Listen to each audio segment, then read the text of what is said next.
The wailing was so loud. I'd never heard anything like it before. I can't imagine the pain that poor woman was feeling, even after I've had three of my own 3-year-olds.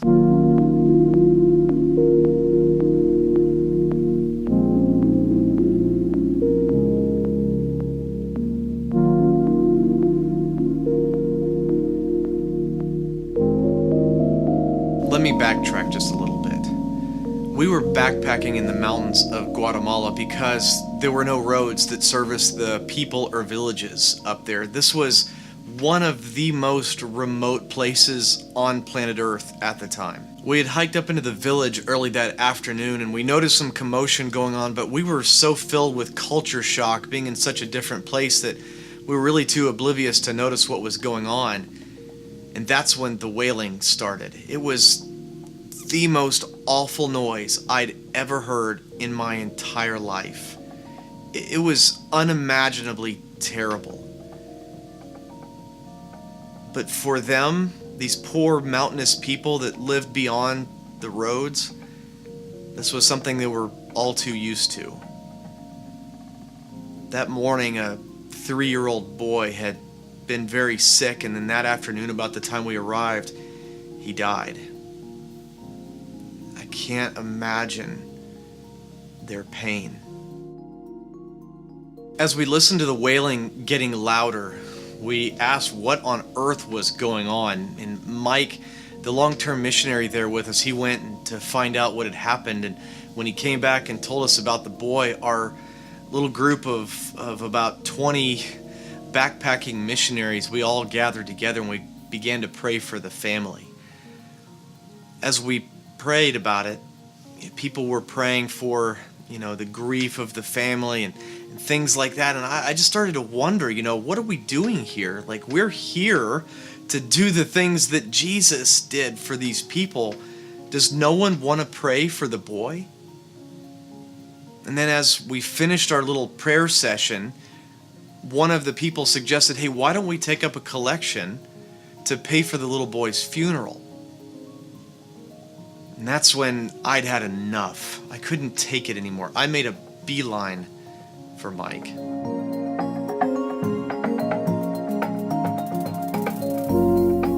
Years before, when I first began to believe that the Lord still would speak and heal and perform miracles and, yes, even raise the dead, I told the Lord that if I ever had the opportunity to pray for a dead person, I wouldn't pass it up.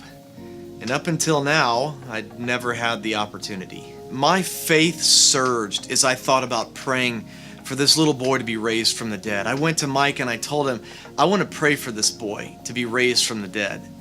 He looked back at me with a little bit of disbelief, but when he saw that I was really serious, he turned away from me for a minute and he kind of thought about it. I could see the wheels turning in his head.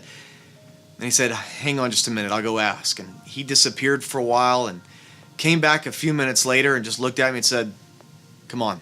As we walked toward this little dirt floor hut, I felt the power of the living God welling up inside of me. I just knew that the Lord was going to raise this little boy from the dead. I just knew that he was going to hear my prayer of faith.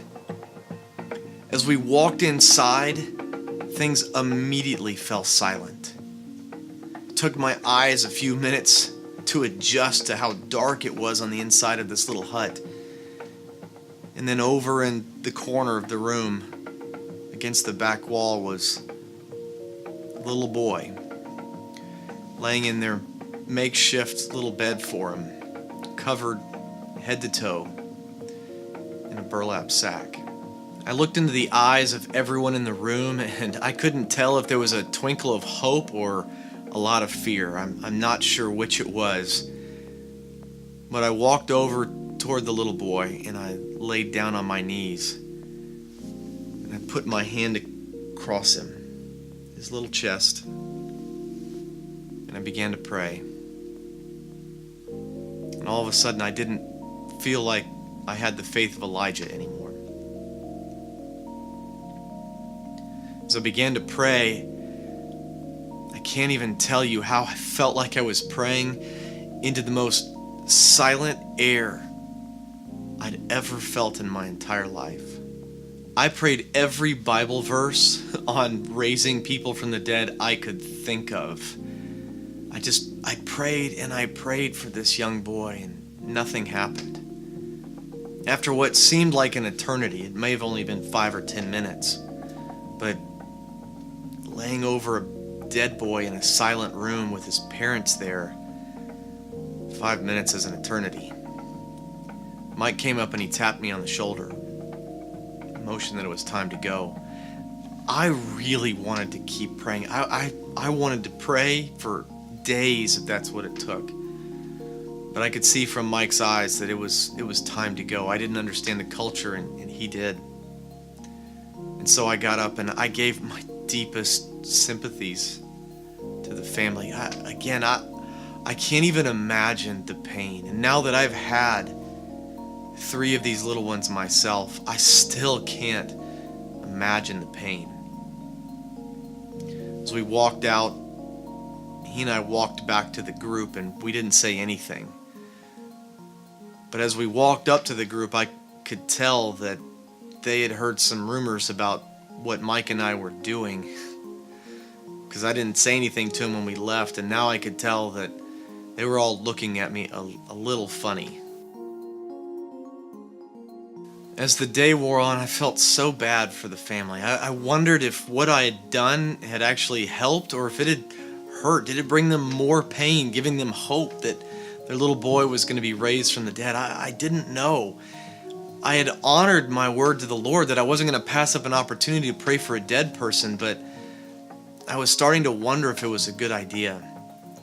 We went to bed that night in that village and woke up the next morning, and we had to leave and go on to another village.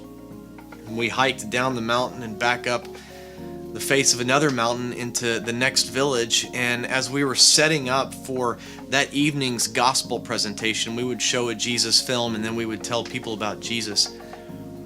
I wondered if still what I do, was it the right choice? Should I have done that? As we were doing the gospel presentation, I really wasn't even there. I was just thinking about whether or not I had brought more harm to those people by praying for them. Then after our service was over, Mike came up to me with a small Guatemalan man and asked me if I would pray with him. And I said, what does he want me to pray with him about? And he said, well, he's got an animal that's dying. I looked at Mike and I said, say what?